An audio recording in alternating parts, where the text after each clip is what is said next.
Good morning, guys. Today we're going to be covering 7.5, solving right triangles. Now, our learning target for today is I can solve various sides of triangles using trigonometry. So today's lesson is not going to be anything new. It's going to be covering 7.3 and 7.4 topics. But on top of that, we're just going to be going a little bit further and doing some word problems with these today. And these word problems should be getting progressively more difficult as we do more of them. So as we get through these problems, they should get more and more difficult as well. So let's go ahead and jump right in. First off, trig word problems. That's all we're going to be working on today for solving right triangles, as was just stated. And if we look over here, just as a little bit of review, we're going to be dealing with angles of depression and angles of elevation once again. So we're going to be putting these into practical use. So again, whenever you're drawing your angle of elevation or depression, it's very important that whenever you're drawing it from the observer, you always draw outward and then down if it's an angle of depression. If it's an angle of elevation, you would draw outward first and then up. So very important with that. Now, using the rules with parallel lines and transversals, what can you conclude about the angle of depression and the angle of elevation? And why? Well, if we look at this, the transversal line would be our hypotenuse. And then, of course, we have our two parallel lines. Well, the angle of depression and the angle of elevation are on opposite sides of this hypotenuse. So therefore, they are alternate, meaning that they're on opposite sides of the transversal. Further, they're inside the parallel lines. So they're interior angles. So they're alternate interior angles, which means that they are both the same, because the angle of depression and angle of elevation are alternate interior angles. And if we recall, anything that's alternate, when we're dealing with angle relationships and parallel lines, anything that's alternate is going to be congruent. So alternate interior angles are congruent, meaning that the angle of depression and the angle of elevation are going to be congruent to each other. So that's very important for us to know when we're setting up our triangles. If you make a mistake, just keep in mind that these two angles are also complementary. So for instance, if this is 40 degrees here, then our angle of depression would be 50 degrees. So that will still remain the same as well. Now we do have 3 steps in order to solve trig word problems. The first step is to draw a picture and make sure that picture is a right triangle. You should have a right triangle within your picture so that we can use right triangle trigonometry. Along with that, you can make your picture as fancy as you'd like or as simple as you'd like. It's completely up to you. I encourage you guys to have some fun with this, especially if you like drawing, but go ahead and take your time when you're drawing this up. The second thing that we're going to do is we're going to label the triangle as given parts. They're going to give us some parts in the word problem itself, and we need to make sure that we label that, whether it be the height, whether it be a horizontal distance, whatever they give us, we need to make sure that's labeled. Further, based upon whatever angle measure that we're given that is not the 90-degree angle, we're going to need to label the sides of our triangle as opposite, hypotenuse, and adjacent. That's important each and every single time, because that will lead us to step 3, which is setting up our trig ratio and then solving. So once we label our sides as opposite, adjacent, and hypotenuse, we're going to choose our trig ratio based upon which sides are actually on our triangle, and then we'll solve for a missing variable afterwards. These will be the 3 steps in order to solve each of these problems. So let's jump to our first one. For this first problem, we need to find the angle of elevation if you're standing 400 feet away and the building is 850 feet tall. So we don't need to draw a picture for this one. They already drew it for us. We can see that we have the right angle at the base because the tower should be standing straight up. And it should be perpendicular to the ground. Now, since we're solving for x, and x is an angle, think for a second. Do we need to use trig functions or inverse trig functions? Well, if we're solving for an angle, we need to use inverse trig. So the first thing that we're going to do for this problem is we're going to label our sides as opposite, adjacent, and hypotenuse. Now, if I don't have a value for one of my sides, I do not need to label it. You can if you'd like, especially if you want some extra practice in labeling. But since this is blank, I don't need to label this side length. So focusing in on the angle that we're trying to solve for, angle X, I label my sides as opposite, 850, and adjacent, 400. From there, I write up SOHCAHTOA for my trig functions. Looking at this, since I have opposite and adjacent, I'm going to use tangent, because tangent is equal to opposite over adjacent. So therefore, we have tangent of x degrees is equal to 850 over 400. Now, from here, I want to get rid of tangent, so x is by itself. So I multiply both sides by the inverse of tangent, and tangent and inverse tangent will cancel out, leaving us with x is equal to the inverse tangent of 850 over 400. If I enter this into my calculator, I'll get my final answer. And that final answer will be x is about 64.8 degrees. So therefore, if you're looking up at that tower from 400 feet away, you'd need to crane your neck 64.8 degrees to see the very top of it. Go ahead and pause the video if you need more time. We're going to continue on to our next question now. From the top of a tower, the angle of depression to a stake on the ground is 60 degrees. The top of the tower is 80 feet above the ground. How far is the stake from the tower? So when we're talking about a stake, we're talking about one of those stakes that they put in the ground to mark pipelines or electrical lines, stuff like that. So that's what that stake is going to represent. So I'm going to go ahead and draw my picture first. If you'd like, pause the video, draw your own, and that way you can kind of compare and see how you did. Here is my drawing. I have my tower, and I have an observer on top.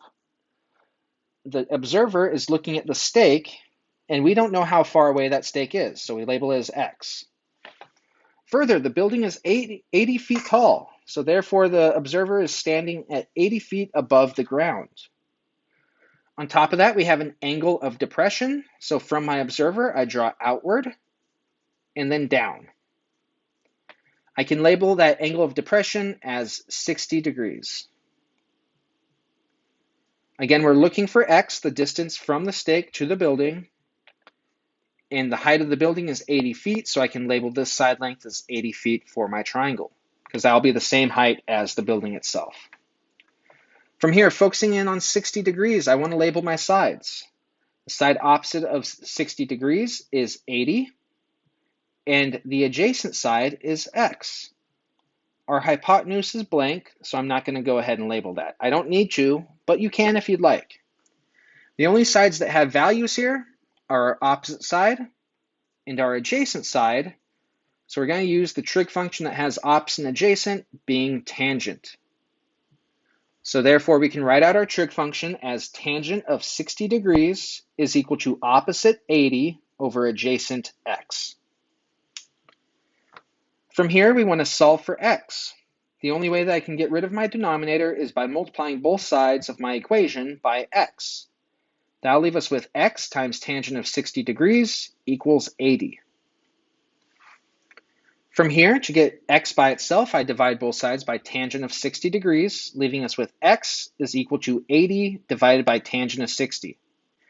If we enter this into our calculator, we'll get our final answer as X being about 46.1 feet. So therefore, the stake in the ground is 46.1 feet away from the base of our building. Go ahead and check your work, see how you did. We're going to continue on to the next problem now. A ladder leaning against a house makes an angle of 30 degrees with the ground. The foot of the ladder is 7 feet from the house. How long is the ladder? Go ahead and pause the video, try and create your drawing on your own, and then you can unpause it to see my own. Here is my building with my ladder. So I have my house, and then I have my ladder leaning against it. We want to know how long the ladder is. So therefore, that ladder is actually labeled as X, because that's the length of the ladder. We know that the ladder and the ground, they meet at a 30-degree angle. So therefore, this is 30 degrees where the foot of the ladder, the base of the ladder, the bottom of it, and the ground meet. We also know that the foot of the ladder, again, that's the bottom of the ladder, is 7 feet from the base of the house. So from here, Since we're given the 30 degrees, that's the angle that we'll use to name our sides. So naming our sides, our opposite side is blank, our hypotenuse is x, and our adjacent side is 7. Now I did label the opposite side here because I started out with 30 degrees. And I typically always label opposites, but again, you don't need to if you're feeling comfortable with this. From here, we're going to go ahead and choose our trig function based upon the sides that were given to us. So therefore, we have hypotenuse, and we have adjacent. Therefore, the only trig function that uses hypotenuse and adjacent is cosine. So cosine of 30 degrees is equal to 7 over x. From here, we just need to solve for x. To do that, I start by multiplying both sides by x, giving us x times cosine of 30 degrees equals 7. Lastly, we divide both sides by cosine of 30, and that will leave us with x is equal to 7 over cosine of 30. This is what we want to enter into our calculator. If we enter this into our calculator, we should get our final answer of x being about 8.1 feet. So therefore, that ladder is 8.1 feet long in general. So therefore, if the house is 10 feet, the ladder wouldn't reach the top, it'd reach most of the way up. Go ahead and pause the video if you need more time. We're going to go ahead and continue on to our next problem, and the difficulty is about to increase. You are a block away from a skyscraper that is 780 feet tall. So here you are, here's the skyscraper. Your friend is in between you and the skyscraper, so your friend's right in the middle here. The angle of elevation from your position is 42 degrees to the top of the skyscraper, and your friend's angle of elevation is 71 degrees to the top of the skyscraper. To the nearest foot, how far are you from your friend? So we're looking for this distance here. Now, obviously, we have a couple of triangles here, but again, we're dealing with only the right triangles. That's the only triangles that we can use our trig on. So therefore, to get started on this, I'm going to go ahead and label my sides based upon my two angles. And I'm going to go ahead and write an equation that I can use to find that distance in between.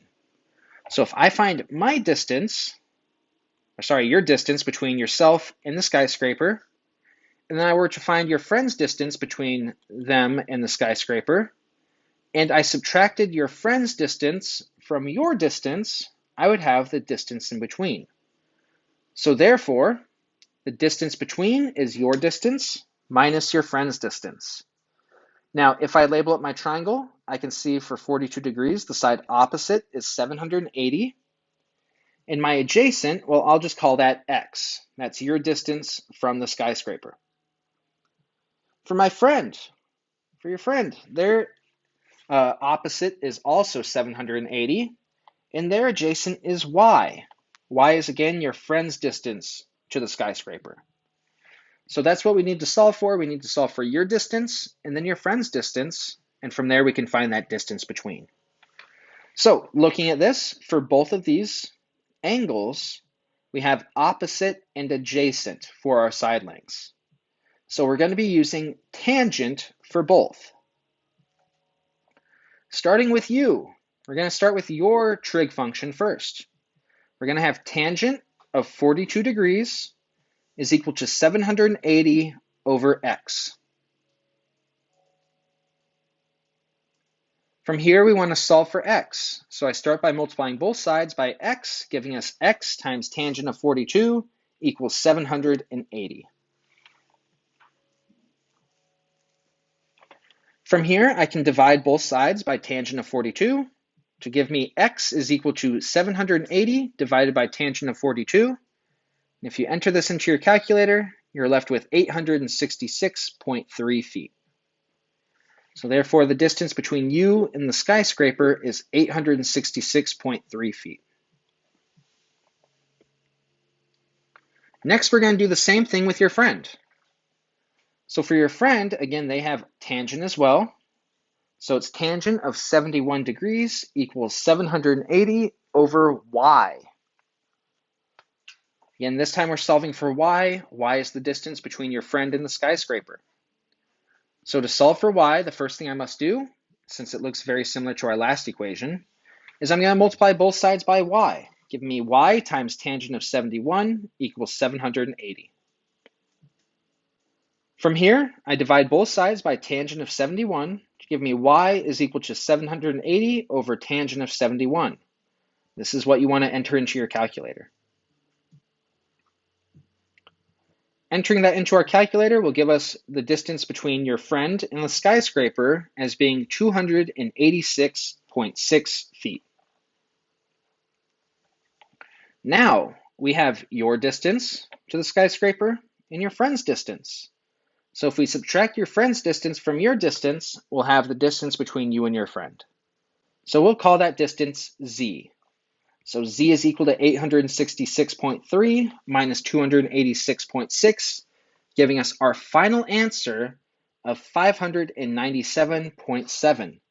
But again, we want to round to the nearest foot, so our actual answer, our correct answer, is about 598 feet.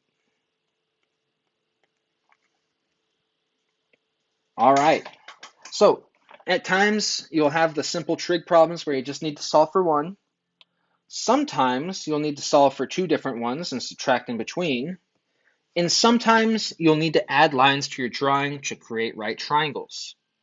Now again, if you recall, those lines are called auxiliary lines. We've been dealing with auxiliary lines for quite a long time.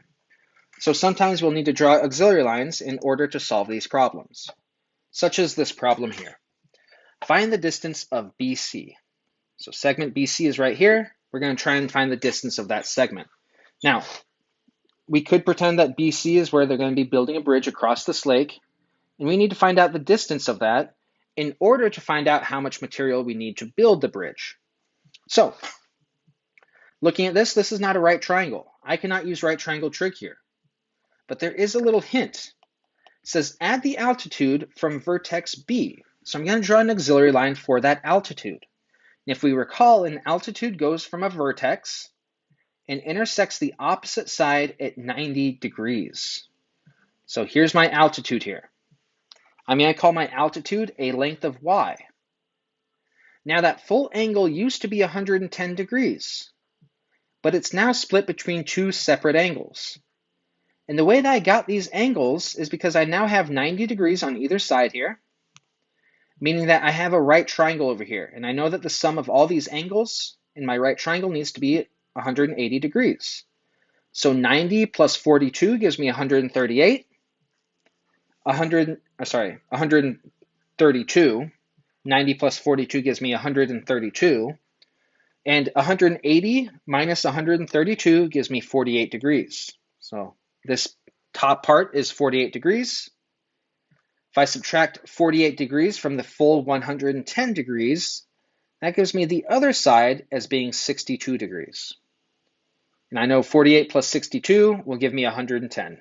So we're doing it correctly. All right, at this point, we can go ahead and we can set up our trig ratio.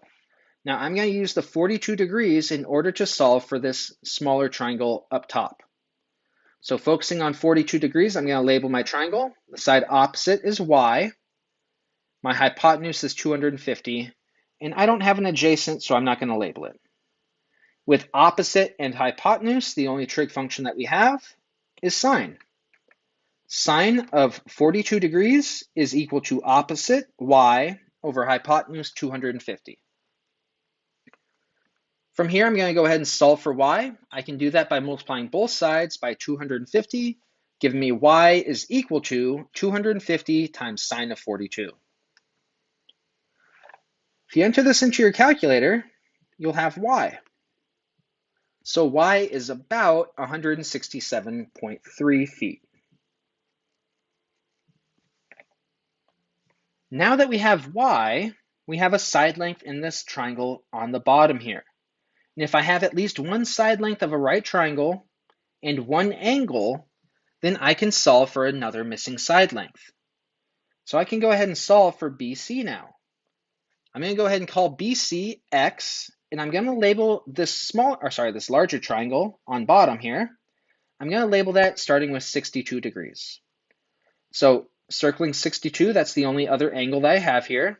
The side opposite is blank, my adjacent is y, and my hypotenuse is x. Since I only have adjacent and hypotenuse, I would use cosine.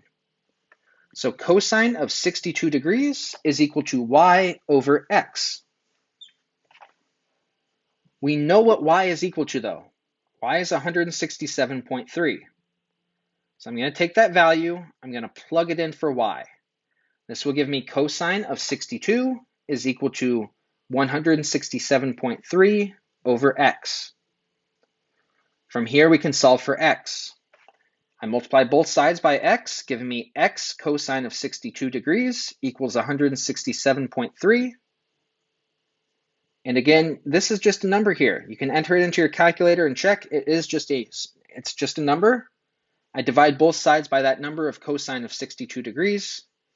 Cosine of 62 degrees will cancel out with itself, leaving us with x is equal to 167.3 over cosine 62.